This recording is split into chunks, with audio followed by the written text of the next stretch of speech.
কুমড়ো আলুর এই নিরামিষ তরকারিটা একবার বাড়িতে ট্রাই করে দেখতে পারো। সত্যি কথা বলতে আমরা কিন্তু নিরামিষ তরকারি অতটা পছন্দ করি না, কিন্তু এই রান্নাটা একবার করে দেখো, সত্যিই খুব ভালো লাগবে তোমাদের। আর রুটি হোক বা পরোটা, দুটোর সঙ্গে কিন্তু এই তরকারিটা যায়। আর এই তরকারি বানানোটা আমি আমার শাশুড়ি মায়ের কাছ থেকে শিখেছি।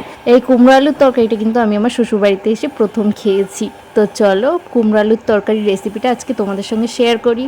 স্কিপ না করে পুরো ভিডিওটাই দেখতে থাকো। প্রথমেই এরকম ডুমডুমো করে কুমড়ো আর আলুটাকে কেটে নিতে হবে। এখানে আমি আগে থেকেই ছোলা সিদ্ধ করে রেখেছিলাম, তো ছোলাটা দেখো আমি একটু ফাটিয়ে দেখাচ্ছি কেমন সিদ্ধ হয়েছে। খুব বেশি সিদ্ধও না, কম সিদ্ধও না, এরকম একটু যাতে সিদ্ধটা হয় সেটা একটু খেয়াল রেখো, তাহলে খেতে কিন্তু বেশি ভালো লাগবে। আর এদিকে আমি ফোড়ন দেওয়ার জন্য 5 ফোড়ন আর শুকনো লঙ্কা নিয়েছি এই যে বাটিটাতে। এদিকে কড়াই গরম হয়ে গেলে আমরা দিয়ে দেবো তেল। আর এখানে কিন্তু সর্ষের তেলটা ব্যবহার করেছি, আর সর্ষের তেলেই স্বাদ ভালো আসে এই তরকারিতে।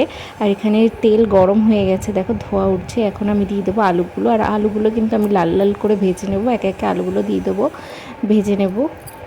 একদমই সিম্পল আর সোজা রান্না। রান্নাটাতে একদমই কোনো খাটনি নেই। সত্যি কথা বলতে এত সিম্পল একটা রান্না এত টেস্টি হয় ভাবাই যায় না। তোমরা একবার অন্তত ট্রাই করতে পারো বাড়িতে। তো এইদিকে দেখো আমাদের লাল লাল করে ভাজাও হয়ে গেছে আলুটা। এবার আমি তুলে নেব, যেহেতু এক হাতে ফোন এক হাতে খুন্তি, তো আমি তুলতে পারছিলাম না। তো চলো আমি তুলে তারপরে দেখাচ্ছি। এখানে আমার তোলাও হয়ে গেছে আলুটা। এখানে আমি ফোড়নটা দিয়ে দিচ্ছি, 5 ফোড়ন আর শুকনো লঙ্কা।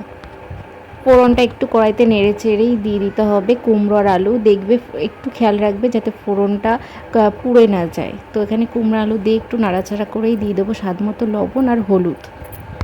লবণ হলুদ দেওয়ার পরে একটু নাড়াচাড়া করেই দিয়ে দেবো ছোলাগুলো দেওয়ার পরে একটু জল দিয়ে দেবো। জল দিয়ে একটু ঢেকে রেখে দেবো যাতে সিদ্ধ হয়ে যায়। দেখো আমার প্রায় সিদ্ধ হয়ে গেছে। এখন আমি ভালো করে খুন্তি দিয়ে একটু ঘেটে নেড়ে নামিয়ে নেবো। দেখো আমাদের কুমড়ো আলুর তরকারি রেডি। কতটা দেখতে সুন্দর হয়েছে, ততটা খেতেও টেস্টি হয়েছে। আমি কিছু বলবো না, তোমাদের দাদাভাইয়ের কাছ থেকে শুনে নাও মানে কেমন খেতে হয়েছে। তোমরা পারলে একবার অন্তত বাড়িতে করে দেখো। একদম সিম্পল রান্না, কোনো ঝামেলা নেই, কিন্তু খেতে অসাধারণ খেতে। তো চলো আশীর্বাদ করছি কেমন রোজ এরকম টিফিন